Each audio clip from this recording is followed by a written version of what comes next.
Christina Marie here with a new eye look that I could maybe show you how to do with the Vice 3 palette that I told myself I wasn't gonna get. This palette is amazing. Anyway, let's focus. But let's talk about the next two stories in My True Love Gave to Me. And we got to the big one. We got to the Stephanie Perkins story. It's a Yuletide Miracle, Charlie Brown, which I think is an adorable title for the book. I get it. I get it. And then the second story, Your Temporary Santa by David Levithan. So, Stephanie Perkins is a Yuletide Miracle, Charlie Brown. This is probably my favorite story so far, with Rainbow Rowell's story at a close second. I figured if Stephanie Perkins was going to edit this book and make it what it is, her story was going to be amazing, and I thought it was. I loved it. It is by far, like I said, my favorite story. The main characters, Marigold, and the guy that she was talking to, oh my gosh, I'm so bad with names.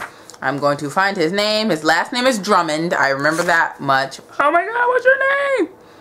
His name is something. When I think of it, I'll mention it. So Marigold is this girl who pretty much is in a less than fortunate situation. Her and her mom have had all kinds of crap happen to them. Her mom runs like this hippie, vegan-esque, it is, I think it's vegan, vegetarian maybe, restaurant. They're kind of down on their luck. They don't have a lot of money. They're in between places. And Marigold is basically a like an animation aficionado. She loves animation, and so she's like at a tree lot one day, and she's been hearing a voice that she really has been wanting to put in one of her animations. The Drummond dude, whose name that I still can't remember at this point. Oh my gosh, what the freak is your name? North. That's his name. North. Should have remembered that. Anyway, so she kind of concocts a scheme to get him to talk to her. She kind of bumps into him, I guess, and then he convinces her to buy a Christmas tree that she has no room for in her apartment with her mom. And they just kind of hit it off from there. And oh my gosh, this is the best. It was the best. It was the best. I loved this. Like, they were just fighting over what kind of tree to get. She wanted a Charlie Brown Christmas tree, which is where the center of the story kind of turned out to be, the name from the story, or the name of the story. I can't speak today. I'm exhausted. I worked in like a 10-hour day. But anyway, back to focus. She buys the tree, and then she's like, wait, yeah, I don't have a car. And so he goes out of his way to walk the tree over to her apartment, and get to her apartment, and the apartment is just chaos. And so he basically goes beyond the call of duty, especially for someone that's a stranger, to help straighten out the apartment and find a place for the tree. And through that entire process, they were getting to know each other.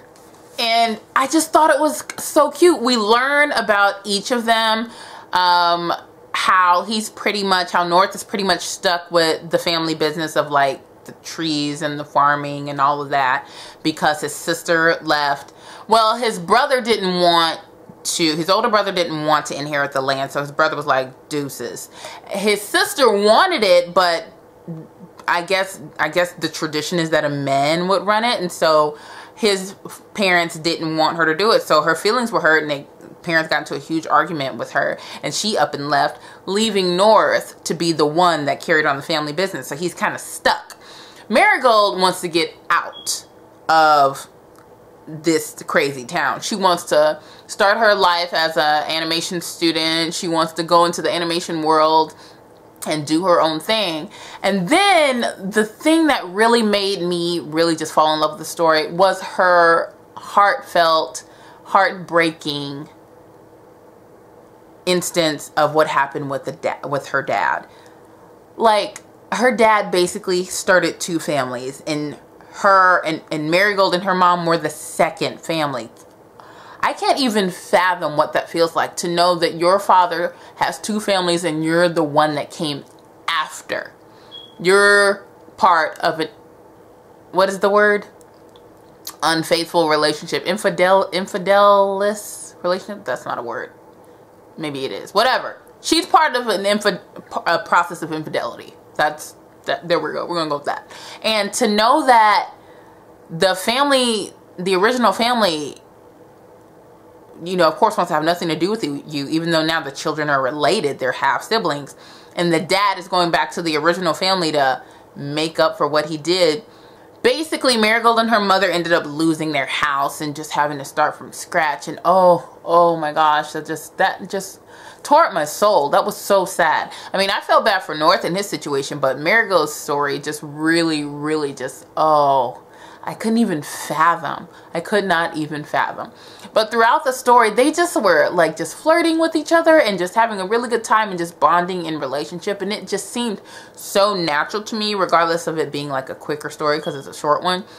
But despite it being a short story, it progressed so well and it was all so believable to me. And then the cutest part for me was when it just finally hit Marigold, like, oh my gosh, he's here for me. He's not here to help me with the tree. He's here because he likes me. I just thought that was the cutest revelation.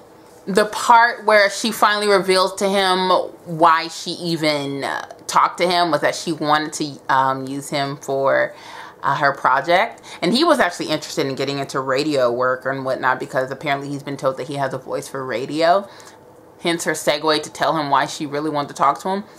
The whole scene where she was asking him to be in her project and he said that depends, how much does it pay?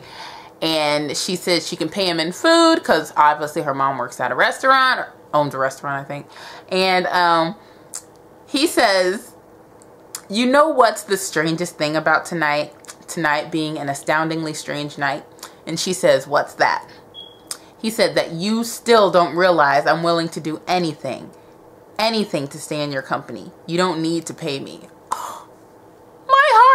My heart just flew out of my chest. I just thought it was so cute. It was so cute.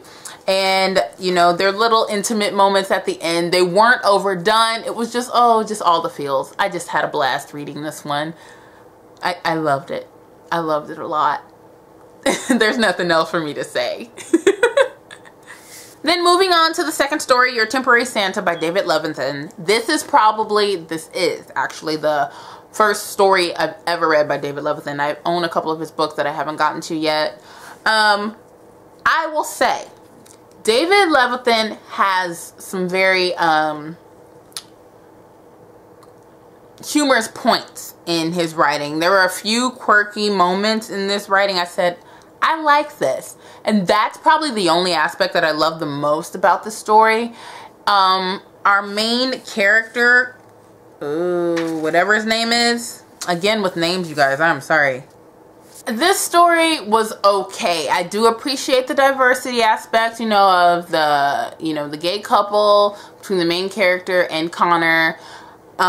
But that's about it. Like, I don't know. This one kind of felt a little flat for me. I thought it was cute, but a little over the top that our main character was dressing up to be Santa because Connor asked him to, so the little sister could keep believing in Santa. It was like whatever for me. I was really and honestly more interested in Connor and main characters. I can't remember his name. If there is his name. Was his name ever mentioned in here? I don't even remember. Anyway, I was more interested in that relationship than the whole Santa aspect of it. Yeah, I would have liked a little bit more of the situation between main character and Lana, the next to older sister, who's so bitter. She's such a bitter little girl. Like the way she could have potentially blown his cover of him being Santa Claus to appease little sister. Like that would have been all kinds of bad. And then at the point where he was done being Santa and he walks to Connor's room and just kind of lays with them and just, I don't know. Maybe I'm missing the point of the story. I know that he's just trying to find out who he is, and you know, he's struggling a bit with not being able to be really public with his relationship with Connor and, you know, all of that. And they were friends and now they're, you know, lovers, and he's just, you know, trying to figure out how to balance all that and what that kind of looks like, you know, in the public eye or whatnot. But by the end of this story, I was just kind of like, it wasn't bad at all. It wasn't bad at all. But it's just one of those stories that just kind of left me feeling the, meh, okay. Next story, you know. Yeah, that one didn't really do it for me as much as Stephanie Perkins' story, which I'm fine with. You know, I'm not going to like every single story in this book, but so far, it's definitely Stephanie Perkins and Rainbow Rowell that really, really brought it home for me. As well as, De La Pena? Is that who else? Is that who it is? Yeah, Matt De La Pena. So, yeah, so far, 3 of these stories are awesome. The other 3 are okay. You know, so we're halfway through if you're reading along with me, which is really slowly. But yeah, so that is it for this video. Comment down below with what you thought of the David Levithan story and the Stephanie Perkins story. Which was your favorite? Which didn't you like? Did you love both? Why? All those good things. We are chucking right along, folks. Thursday. Yeah, this Thursday will be the last video, and it will also be the video that takes you over to the giveaway on my blog. So stay tuned for that. But yeah, make sure you thumbs up this video, you comment down below, and check that you are subscribed to this channel for more videos, and I will see you guys later.